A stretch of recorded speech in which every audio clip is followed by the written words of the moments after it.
Kumakalat sa internet ngayon ang sex video umano ng comedian host na si Wally Bayola. Ang kampo ng komedyante pinili munang huwag magsalita tungkol sa issue.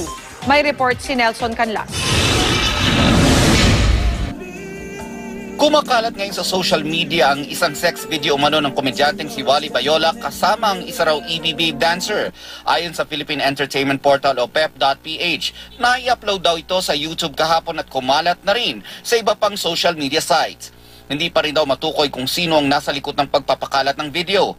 Sa gitna nito, minabuti ng kampo ni Wally na manahimik muna hinggil sa issue, maging ang sinasabing EB Babe na sangkot umano sa video.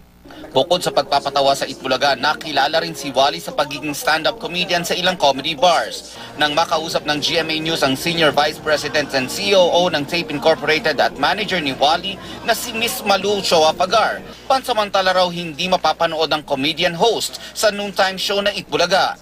Posibleng kasuhan ng sinumang nag-upload ng video sa ilalim ng Republic Act 9995 o Anti-Photo and Video Voyeurism Act of 2009.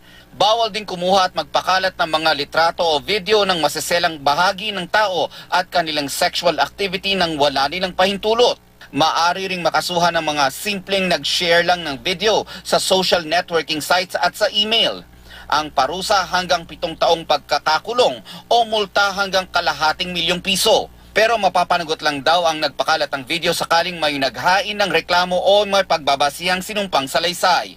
Nito lang nakaraang buwan, humingi ng tulong sa NBI si Chito Miranda matapos pagpiestahan sa internet ang kumalat niyang sex video kasama ang kanyang nobya. Nelson Canlas, nakatutok, 24 oras.